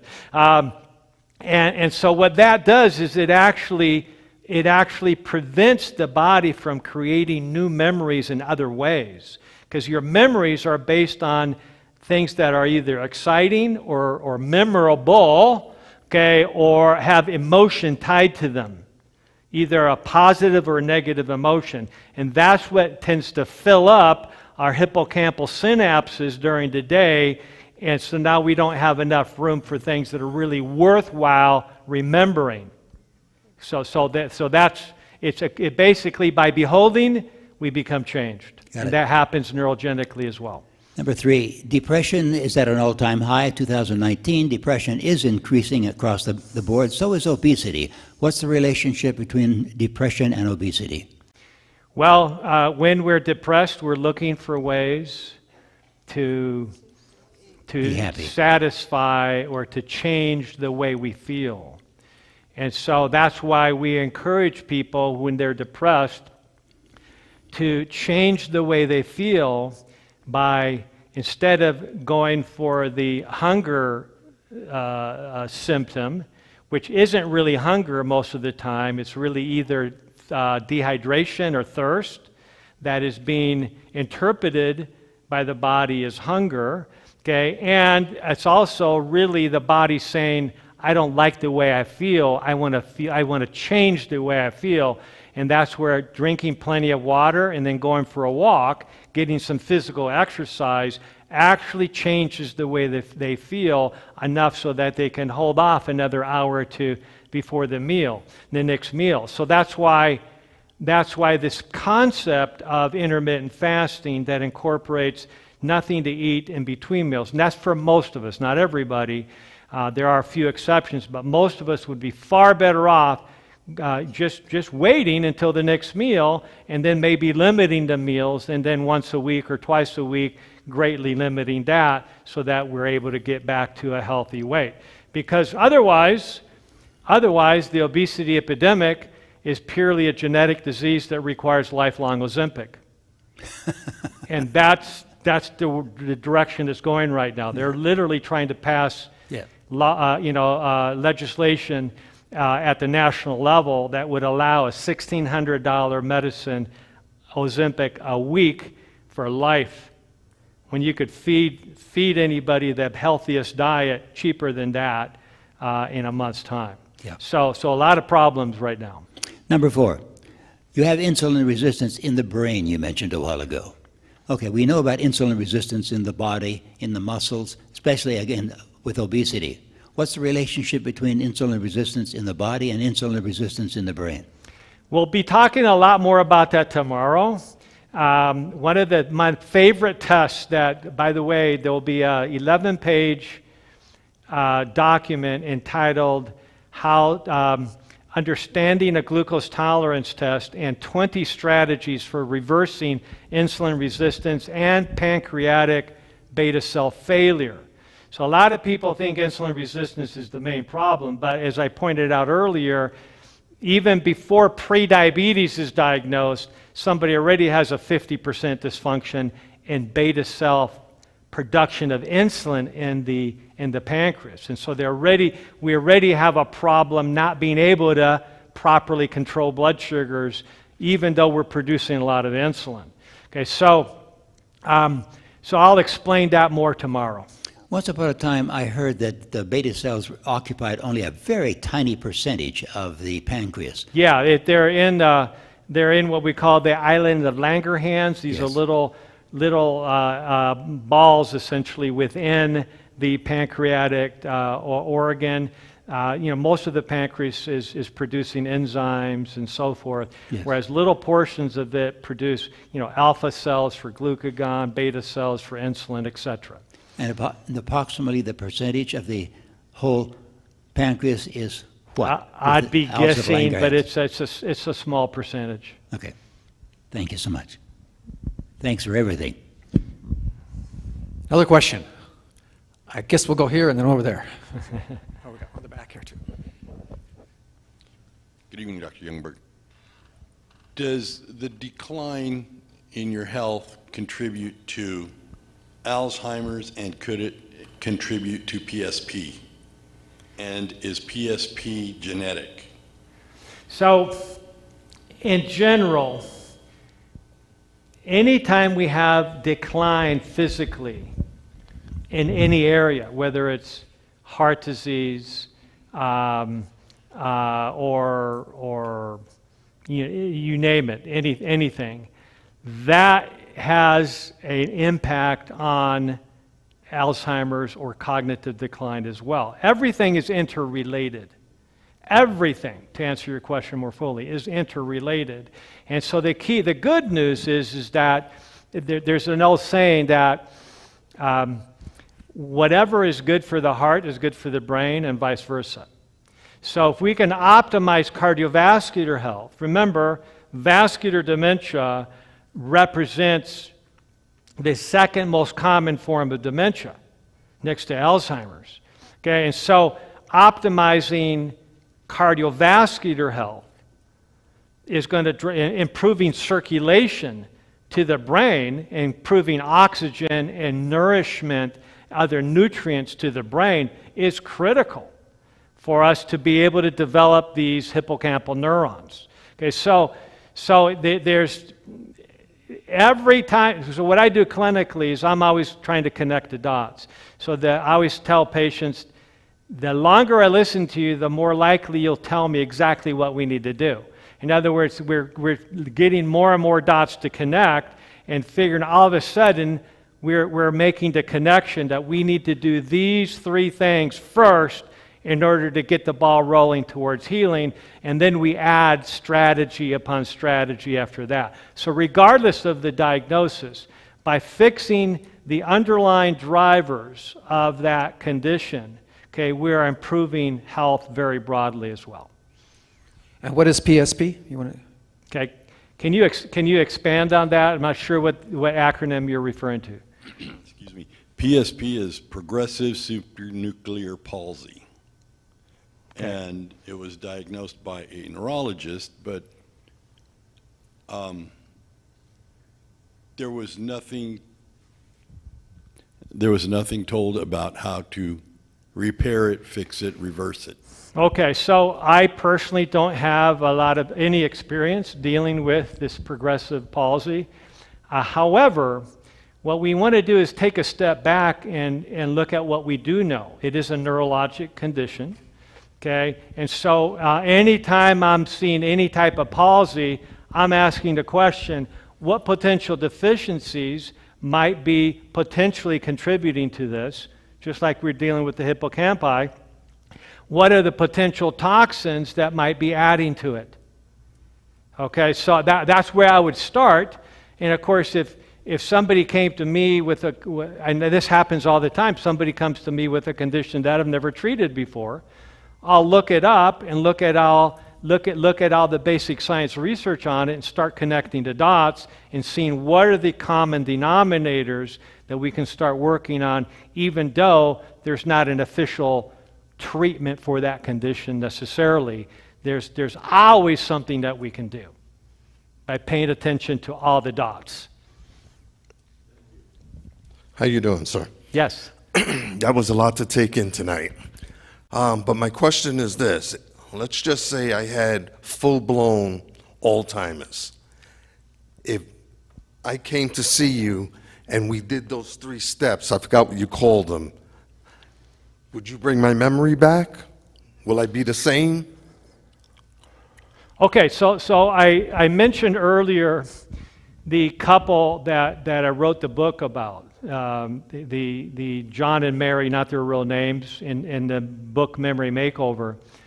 I spent 1 hour with them every month for 18 months. Now that's way more than you normally do.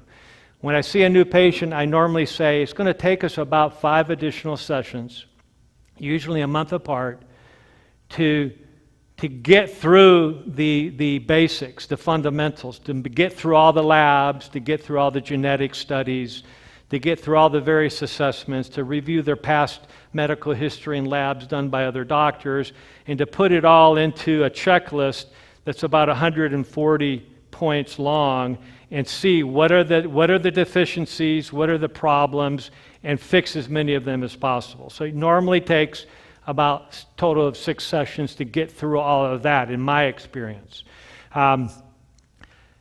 When this patient in my book, she never reversed her Alzheimer's.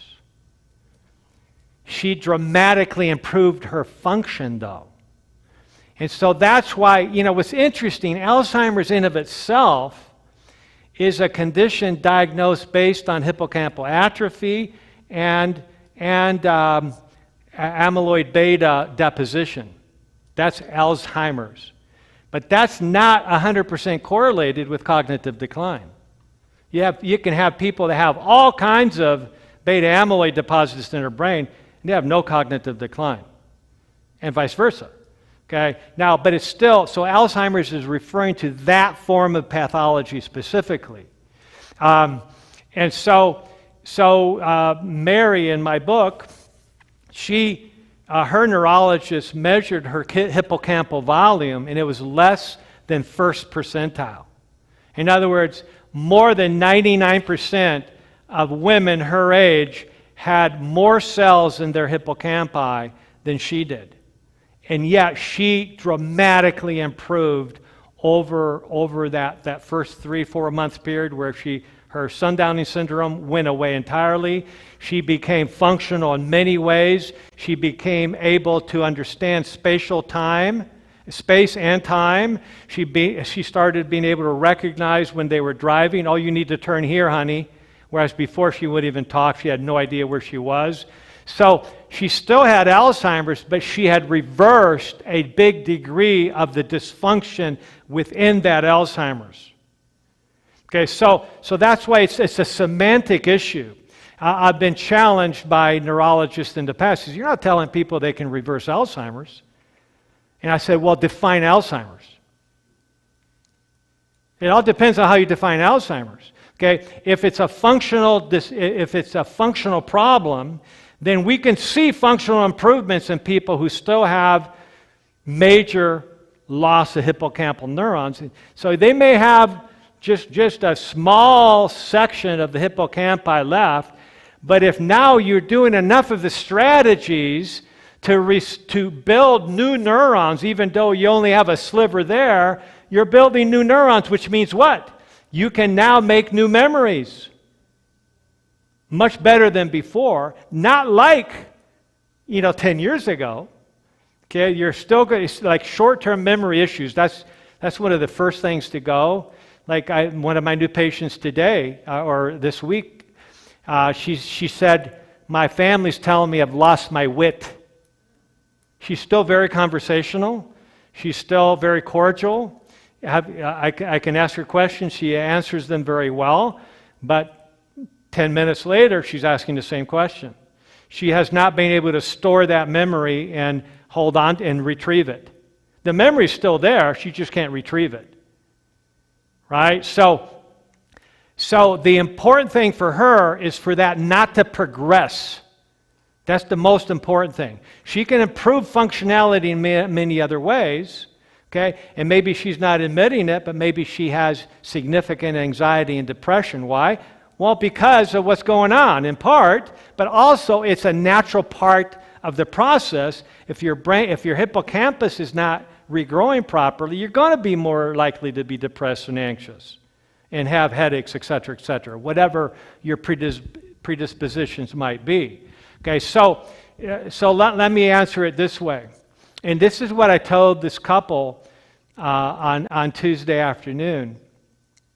I said, right now, your main issue is not remembering what happened 10 minutes or an hour ago. I realize that's a concern. I realize that. But that is nothing compared to losing your memory about how to have a bowel movement. Because that's where it's potentially going.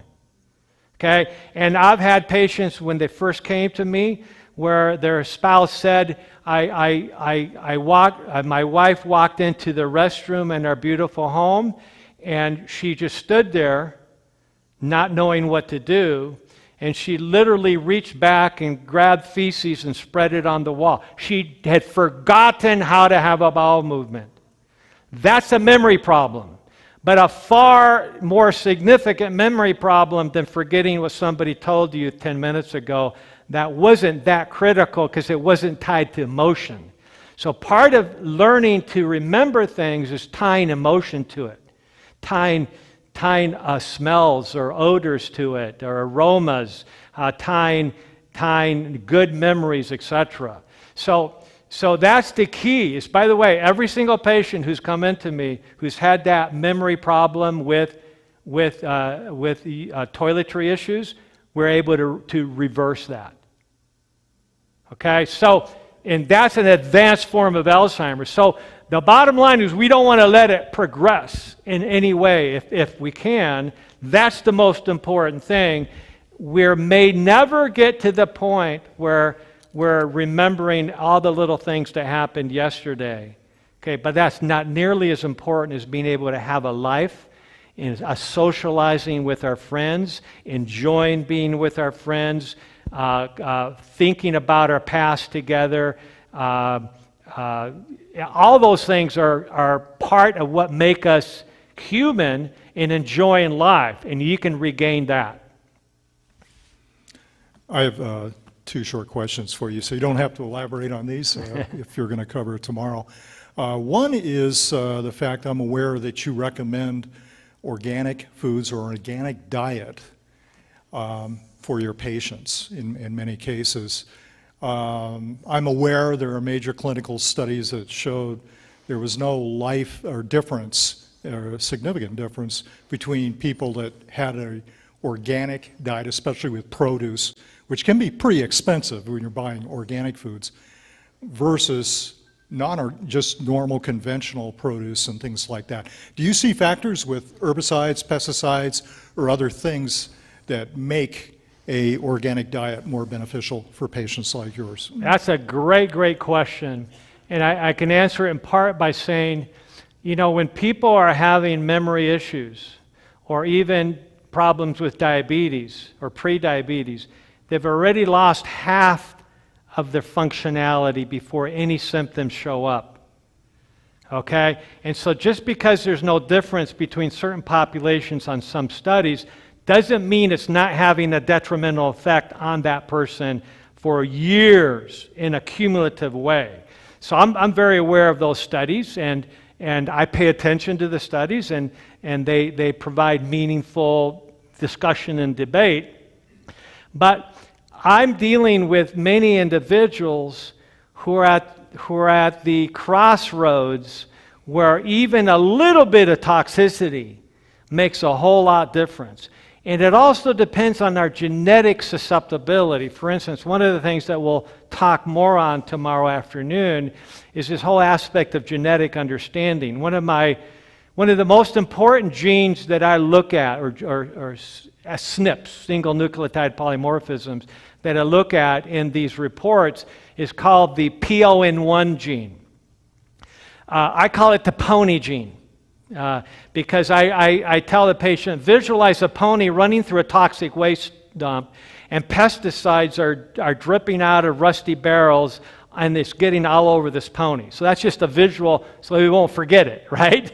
And so if you have a double copy mutation, even a single copy heterozygous mutation to the pony gene, the PON1 gene, your ability to break down pesticides and herbicides drops dramatically.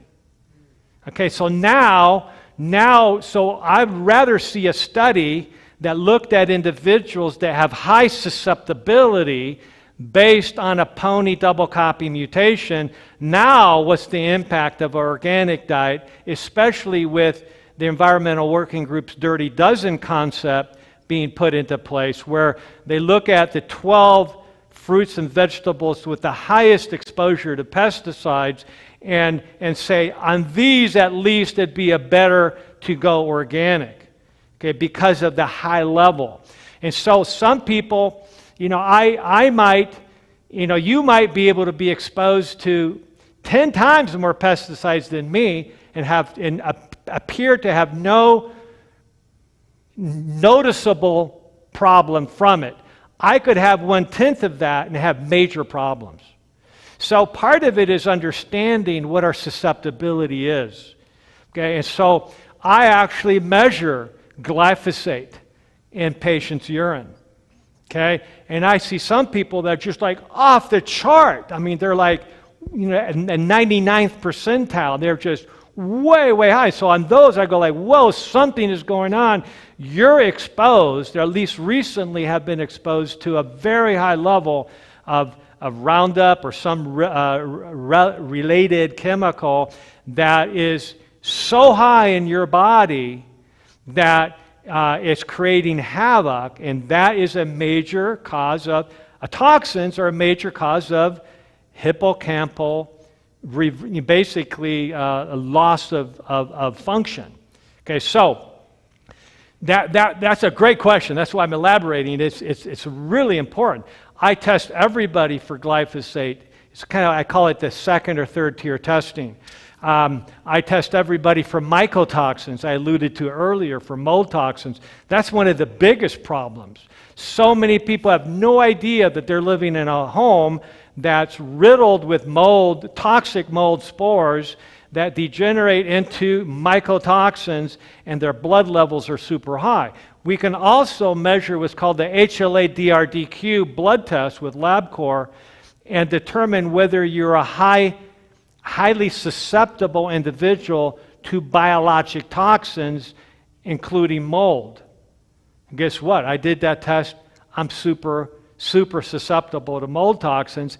Previously, 14 years as a medical missionary on Guam, we had mold issues. I didn't think anything of it because, hey, I have a really healthy diet. Hey, I exercise. Hey, I do all these other healthy things, not realizing that I was devastating my health because my body levels of mycotoxins were sky high. Why?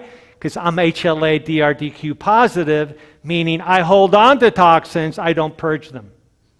Okay, so do you think knowing that is important for me? Yes, that's critical. So everybody's different. Some people can handle a lot more of certain toxins. Other people, a little bit is devastating. And so that's why, in general, when we're dealing with especially a diagnosis of mild cognitive impairment or Alzheimer's, that's not the time to be saying, well, I think pesticides are okay for you, right? Because they're toxins.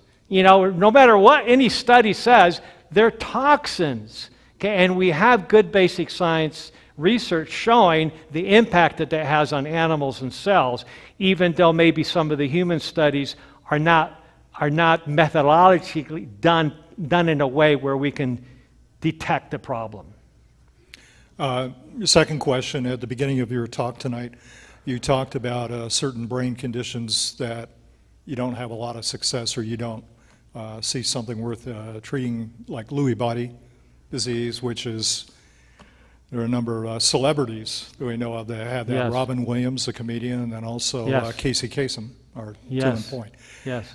Would your therapies, though, if someone came to you with, and they had been diagnosed with that, is there something you can recommend for somebody I with these other absolutely work with diseases? people who have Lewy body or frontal temporal dementia. The key is, my point is that if you have to have a form of dementia, you'd rather have Alzheimer's or vascular dementia compared to some of these other rarer forms that are not as well understood in terms of causation. Okay, but because they are neurologic in nature, it would be reasonable to expect that paying attention to all the dots, all the things that are good for us, all the things that are not good for us, addressing those aggressively, in my opinion, is the least that we can do that may be able to extend life or extend functionality for some time compared to not doing anything. So I would absolutely treat somebody like that. And I have. Thank you. I think our time is up, and we'll have more time for questions tomorrow. So we hope you'll all be just here. repeat that you're saying 1:30 after potluck. We're going to start with Q&A. That's correct. All right. Yeah. So And then if we'll you have can- some after the two. And then we'll have Q&A after the session as well. So I'm happy to answer questions. I think you can tell that. If you're going to be here for a few more minutes, those of you who didn't get a chance to get your question that you wanted to do, you might be able to do that. But hopefully we'll see you tomorrow. 11 o'clock, we'll be having a service, and he'll be speaking for us at that time. So thank you all for coming, and I hope you enjoy your time and got your things. And don't forget to turn your cards in so we can keep you up to date. Thank you so much. Kurt, you want this?